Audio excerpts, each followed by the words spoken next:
अस्सलाम वालेकुम स्टूडेंट्स। हमारा अगला टॉपिक है बायोलॉजी 9th क्लास का, जिसमें हम बात करेंगे सेलुलर ऑर्गेनाइजेशन की।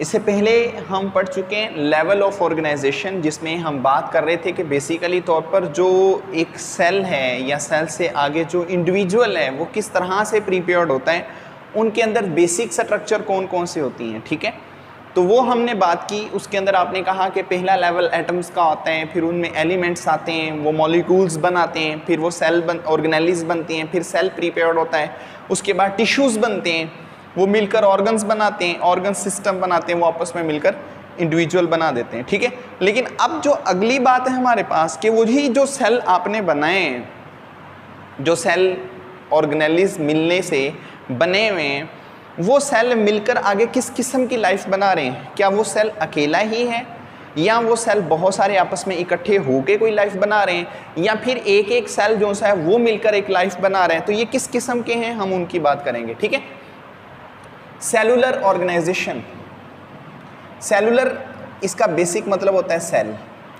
ऑर्गेनाइजेशन का मतलब होता है कि बेसिकली यहाँ पर हम तंजीम की बात करते हैं, ऑर्गेनाइजेशन की बात करके ऑर्गेनाइज्ड, मरबूत करना, मुंजम कर देना। आप ये कह लें कि उनकी बेसिकली एक डेवलपमेंट होती है, उनको इकट्ठा किया जा रहा होता है, तो ये ऑर्गेनाइजेशन होती है। अब यहाँ पर सेल ऑर्गेनाइजेशन होगी कि यानी कि जो सेल होते हैं वो इकट्ठे होकर किस किस्म की लाइफ को प्रिपेयर्ड कर रहे होते हैं। ठीक है, असल में इसी सेल की बुनियाद पर अगर देखा जाए तो हमारे पास जितनी भी लाइफ होती है, हम इस लाइफ को 5 किंगडम सिस्टम में डिवाइड कर देते हैं। 5 किंगडम सिस्टम। 5 किंगडम सिस्टम में जब हम बात करते हैं तो हमारे पास पहला किंगडम होता है मोनेरा, जिसमें आप टोटली तौर पर जिनका जिक्र करते हैं वो क्या हैं, प्रोकैरियोट्स।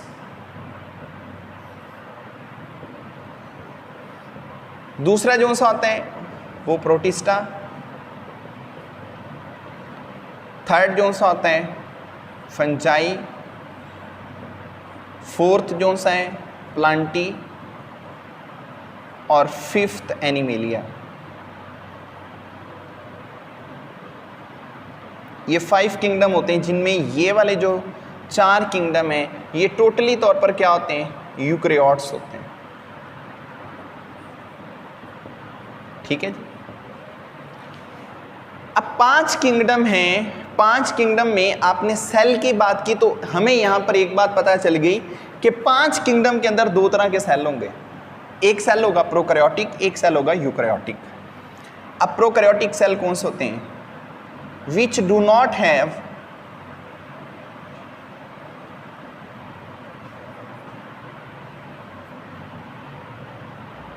Well organised nucleus. इनके पास वेल ऑर्गेनाइज न्यूक्लियस नहीं होता। ये क्या है, दे हैव वेल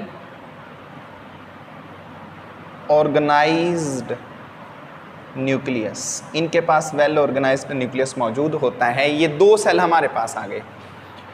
अब यहाँ पर अगर बात करें तो 5 किंगडम सिस्टम, इसका मतलब है यहाँ पर जितनी भी लाइफ है वो सारी की सारी लाइफ बेस कर रही है किस चीज़ पे, सेल पे। यही जो सेल हैं इनकी काइंड्स की बात कर लें तो आपने अभी कहा कि काइंड्स के लिहाज से इनकी सिर्फ 2 काइंड होती हैं। एक जो से होते हैं वो कौन से हैं, प्रोकैरियोटिक्स, और दूसरे कौन से हैं, यूकैरियोटिक्स। अब ये वाले जो सेल हैं ये आपस में मिलते हैं, इनके इंटरेक्शन की वजह से जो चीज़ प्रीपेयर्ड हो रही है वो लाइफ है। अब यहाँ पर इन सेल के मिलने की वजह से जो लाइफ प्रीपेयर्ड हो रही है वो 3 किस्म की होती है। पहली किस्म की लाइफ यूनिसेलुलर, दूसरी किस्म की लाइफ कॉलोनियल, तीसरी किस्म की मल्टी सेलुलर। ये 3 किस्म की लाइफ होती है किसमें, 5 किंगडम सिस्टम में। ठीक है, अब इसका मतलब है ये पहली कौन सी होगी, unicellular organisation, colonial organisation, multicellular organisation. ये 3 तरह के होते हैं। यूनि कहते हैं सिंगल को, सेलुलर की बात की तो सेल, यानी कि इसमें बेसिकली तौर पर एक सिंगल सेल होता है जिसे हम मोनो सेल भी कहते हैं। अब यूनिसेलुलर ऑर्गेनिज्म जो होते हैं उनकी जिंदगी एक ही सेल पर मुश्तमिल होती है। सपोज एग्जांपल ले लें, यहाँ पर हमारे पास एग्जांपल में है अमेबा, यूग्लिना, बैक्टीरिया, ये सारे क्या हैं? यूनिसेलुलर है। अब यूनिसेलुलर होने के नाते इनका एक सेल इनकी जिंदगी के सारे काम परफॉर्म कर रहा है, एक ही सेल इनकी जिंदगी की शक्ल बना रहा है, एक ही सेल इनके जिंदगी के सारे काम परफॉर्म करते हैं। उस वजह से हम इन्हें क्या कह देते हैं? ये यूनिसेल होते हैं। अब कॉलोनियल क्या होते हैं? कॉलोनियल में एग्जांपल ले लें तो यहां पर जो ऑर्गेनिजम्स आते हैं उनमें आते हैं वॉलवॉक्स। वॉलवॉक्स इनकी कॉलोनी होती है, तो वॉलवॉक्स की जो कॉलोनी होती है उसके अंदर यूनिसेल मेंबर होते हैं। अब यूनिसेल जो इसके अंदर मेंबर्स होते हैं, उन मेंबर्स की जो तादाद होती है वो 500 से लेकर 50,000 के करीब होती है। यानी कि इसके अंदर सिंगल इंडिविजुअल होगा, यूनिसेल एक इंडिविजुअल की बात हो रही है। तो वॉलवॉक्स बेसिकली जो से होते हैं ये क्या करते हैं? ये अपने अंदर यूनिसेल जो होते हैं उन्हें इकट्ठा करना शुरू कर देते हैं। हर सेल अपना काम परफॉर्म कर रहा होता है, लेकिन जब उन्होंने कॉलोनी को मूव करना होता है तो वो फिर क्या करते हैं? साइमल्टेनियसली तौर पर अपने फ्लैजेला को बीट करते हैं, जिससे वो एक जगह से दूसरी जगह चले जाते हैं। चलिए इसकी एग्जांपल ऐसे लेते हैं।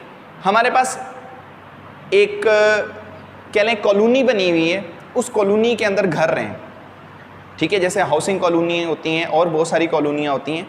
तो उनके अंदर जो घर हैं, आप फर्ज कर लें हर घर एक सेल है। उस कॉलोनी के अंदर 100 घर हैं, तो वो कॉलोनी के अंदर कितने इंडिविजुअल हो गए? 100 इंडिविजुअल हो गए। वो 100 इंडिविजुअल 100 ऑर्गेनिजम्स हैं, वो 100 ऑर्गेनिज्म मिलकर क्या बना रहे हैं? एक कॉलोनी बना रहे हैं। जब भी वो ऑर्गेनिज्म मूव करेंगे उसकी बुनियाद पर पूरी की पूरी कॉलोनी मूव करेगी, यानी कि सारे ऑर्गेनिज्म जब मिलकर एक ही वक्त में जब मूवमेंट शो करेंगे तो उसकी बुनियाद पर क्या होगा? वो जो कॉलोनी होगी वो एक जगह छोड़कर दूसरी जगह मूव करना शुरू कर देगी। ये चीज़ कहलाती है कॉलोनियल ऑर्गेनाइजेशन, ठीक है। तो ये बहुत अच्छी एग्जांपल होती है वॉलवॉक्स की, तो जिसमें हर इंडिविजुअल जो सा होता है वो बेसिकली तौर पर अपनी लाइफ को खुद प्रोसीड कर रहा होता है, तो लेकिन जब उन्होंने मूवमेंट शो करनी होती है फिर वो साइमल्टेनियसली मूव कर रहे होते हैं। मल्टी सेलुलर्स की बात कर लें तो यहाँ पर मैनी सेल होते हैं। मल्टी का मानी मैनी होता है। एग्जाम्पल में ले लें प्लांट्स आ जाते हैं, एग्जाम्पल में ले लें एनिमल्स आ जाते हैं, इसकी एग्जाम्पल में ले लें तो फंजाई आ जाती हैं, ठीक है, इसकी एग्जाम्पल में ले लें तो अल्जी आ जाती हैं। ये सारी क्या हैं? ये मल्टी सेलुलर हैं। लेकिन अकॉर्डिंग टू योर बुक यहाँ पर दो चीज़ें हैं, एक प्लांट और एनिमल। पहला प्लांट है। प्लांट के लिहाज से अगर हम बात करते हैं तो मल्टी सेलुलर ऑर्गेनाइजेशंस के लिहाज से जो मल्टी सेलुलर होता है वो वेल एस्टेब्लिश होता है। क्यों होता है? क्योंकि एक तो उसके अंदर टिश्यू बनने शुरू हो जाते हैं, टिश्यू ऑर्गेनाइज्ड होते हैं तो उसके अंदर ऑर्गन बन जाते हैं, ऑर्गन्स आपस में ऑर्गेनाइज्ड होते हैं तो उसकी बुनियाद पर सिस्टम प्रिपेयर्ड होने लग जाते हैं, ठीक है जी। यही स्ट्रक्चर जो सी है और टिश्यूज़ वाली ऑर्गन्स वाली प्लांट, ये सिस्टम वाली प्लांट में भी है और एनिमल्स में भी ये चीज़ मौजूद होती है, ठीक है जी। तो ये सारी यहाँ पर सेम स्ट्रक्चर्स मौजूद होती हैं। अब सबसे पहले प्लांट की बात करें तो यहाँ पर हमारे पास प्लांट बहुत सारी स्पीशीज़ होती हैं, लेकिन यहाँ पर एक स्पीशी बयान की हुई है जिसे हम कहते हैं ब्रासिका कैम्पेस्ट्रिस।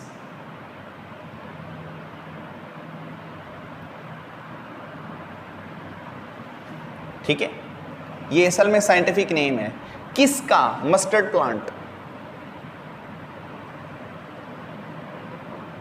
मस्टर्ड प्लांट्स जिन्हें हम सरसों का पौधा कहते हैं, उसका साइंटिफिक नेम ब्रासिका कैम्पेस्ट्रिस। ये एक मल्टी सेलुलर है। मल्टी सेलुलर होने की बुनियाद पर ये जो मस्टर्ड प्लांट है, अगर हम इनकी थोड़ी सी बॉडी के बारे में बात कर लें, चलें सबसे पहले इसे हम कब बोते हैं, कब हम इसके काटते हैं वो बात कर लेते हैं।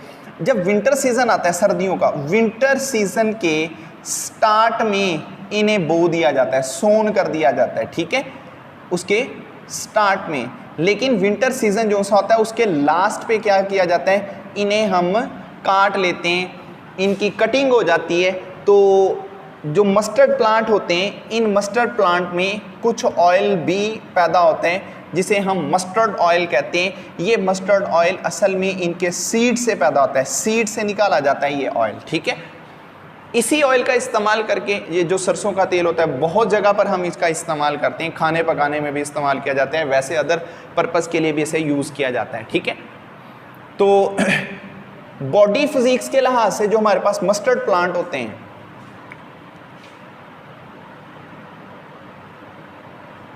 Mustard plant. इनका बॉडी दो हिस्सों पे डिवाइड कर देते हैं। एक हिस्सा इनका कहलाता है वेजिटेटिव पार्ट, दूसरा हिस्सा इनका कहलाता है रिप्रोडक्टिव पार्ट।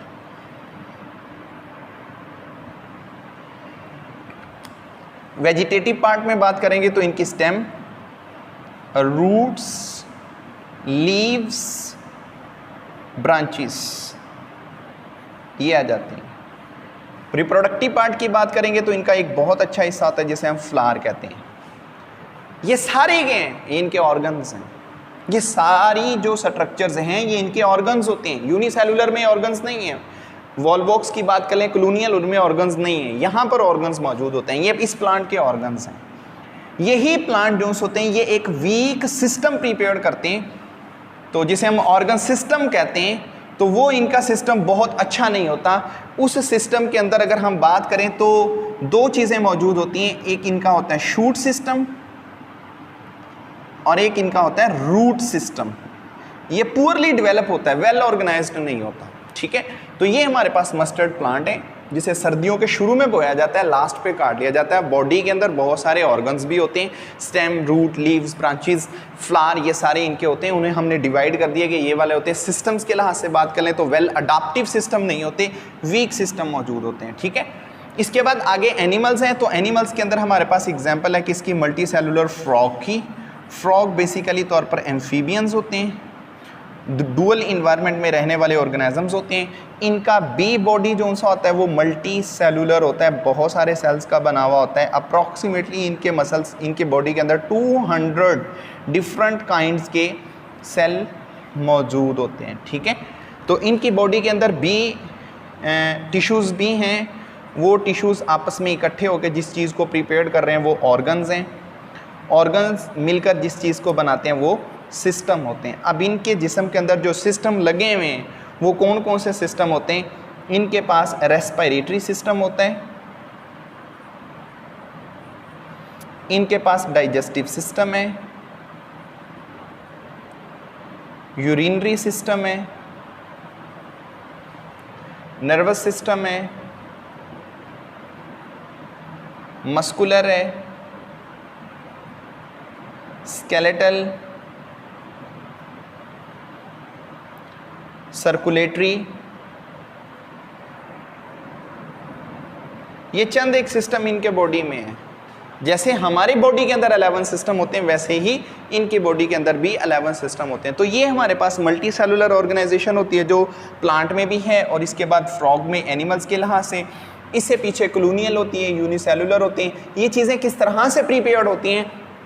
जब इनके अंदर सेल आपस में मिलते हैं। ठीक है जी, तो ये हमारा आज का लेक्चर है जिसमें हम बात कर रहे थे सेलुलर ऑर्गेनाइजेशन की।